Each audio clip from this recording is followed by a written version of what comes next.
Hey guys, how's it going and welcome back for another strategy game news video with the Terminator, and today we're gonna look at something I'm very excited about. Developed by Future Minimalism and released into early access just over a month ago, Voor De Kroon, or For The Crown in English, is a medieval strategy game that combines elements of Total War campaign and Mount and Blade style battle gameplay with first-person combat. And I have to say, it's an offering that I rarely see successful these days, but what's being done here looks very promising indeed, especially for early access. In today's video, we're going to run through everything about the current version of the game, from the variety of factions, mechanics, and other need-to-knows about the campaign, to my impressions of the first-person combat, the AI, and the tactical direction of the battle gameplay. If you've never seen this before, I guarantee this will catch your eye, and who knows, if you like what you see and you trust my review, you might even give it a shot. But either way, I really hope you enjoyed this video, and if you do, don't forget to subscribe for more just like it, and hit the bell button for notifications. So let's get started. Released on December 9th into early access, Voor De Kroon is historical, it's visually immersive, and despite being in the first few stages of development, it oozes with ambition. Set in the year 1272 AD, you take control of one of 5 factions, or a custom faction that you can create from scratch, and do your best to conquer Holland on the campaign map, managing each faction, town, and castle economically and militarily, and fighting each battle both from a tactical and first-person combat perspective. Now, full disclosure guys before I move on, but this game is minimalistic to the extreme at the moment. It's full-on early access, which means yes, the campaigns are Total War-like, but you only have a handful of buildings to build, a couple of ways to develop economically, and you do have some diplomacy, but it is very limited. While on the battle side of things, you can field up to 5 units or 600 men of a dozen or so different kinds of units to have some pretty fun and at times challenging engagements. But make no mistake, this is still very much a work in progress. On the campaign side of things, each faction has its own strengths and weaknesses, with some favoring a heavy focus on cavalry, others on pikemen, etc., so that whatever faction you're warring with will have its own style of battle gameplay that you need to be aware of and prepare for, which is actually quite cool. Every settlement has its buildings that you can build up to economically begin increasing your income, as well as developing the garrison to defend against an impending attack.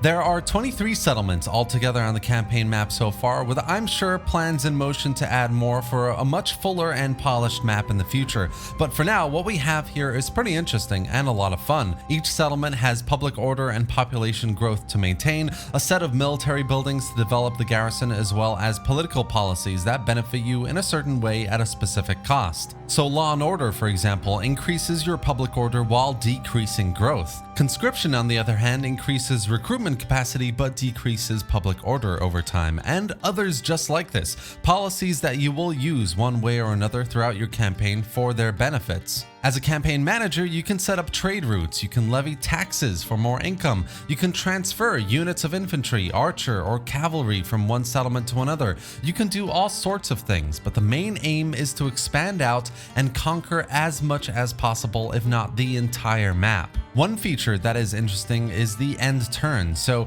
this is a turn-based campaign, of course, and at the end of your turn / beginning of the next turn, you find yourself in your court with a choice of civil, economic, military, or foreign affairs decisions available to you in this turn, and only now, so you can't come back to the screen after you're done. It's here that you pay tribute, sign treaties, or declare war on other factions. It's here that you search for new commanders for your armies, give a speech to your people to help public order, or enact emergency tax. As the leader of your faction, this is where you make your big decisions, and I kinda like it. I personally find the campaign so far is quite simplistic in certain mechanics, but still fun enough to keep me engaged, and it's mechanics like this that do that. There's not a lot to do really other than anticipate the next move of your enemy, make sure key metrics like income and public order are in the positive, so there's not a whole lot of challenge essentially is what I'm saying, but the core of the gameplay is there, and I would say it shows a lot of promise. It's just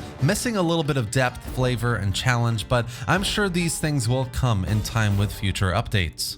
Then of course we have the battles, which seems like the main focus of the game. These start off with the classic choosing your formations, placement of units, and other tactical elements of course, just as in Total War, but as soon as the battle begins, you are in your Mountain Blade up close and personal combat mode, able to charge your commander into the enemy, switch perspectives to a foot archer to fire a volley, or to a pikeman defending against a cavalry charge. You still have access to that tactical element, of course, where you can order your units around, advance and hold, fire or charge. You are the commander of your army, always. But once the battle has engaged and both sides are at each other's throats, you really start to get into that medieval combat mode of swinging around your sword, chopping off limbs, heads in epic slow motion, and what has to be one of the most beautiful iterations of the Unreal Engine I've ever seen in this setting. Units are highly customizable with a choice of crossbowmen, archers, lance cavalry, knights, etc. You can fight during the day or in night battles, set up trebuchet positions for long-range fighting,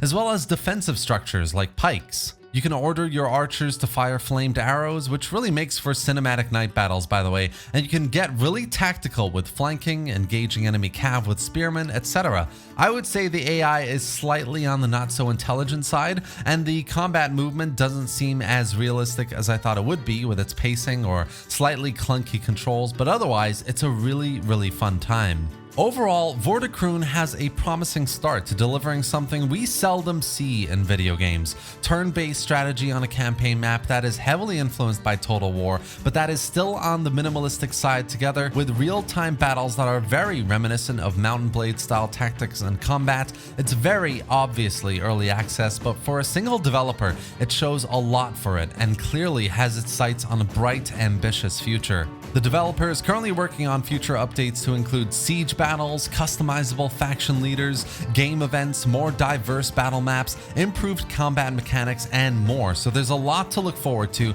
and hopefully we learn more about these updates very soon. If you're interested in the game, I would say for 23-ish pounds, it's probably worth it, so I would personally recommend it, but try to keep an open mind as there's a lot to get used to and a lot of challenge, especially in the early game where your militia units are up against some pretty good enemy armies. And that's it for today, guys. So much work has been done so far by this single developer to create what could very well be an excellent medieval Total War / Mountain Blade style game.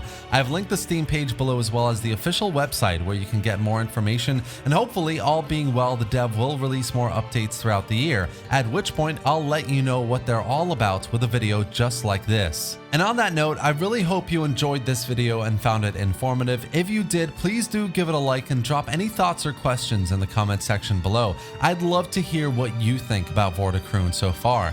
Subscribe for more strategy game content, gameplay, and news just like this. And thanks for watching, guys. I'll see you next time.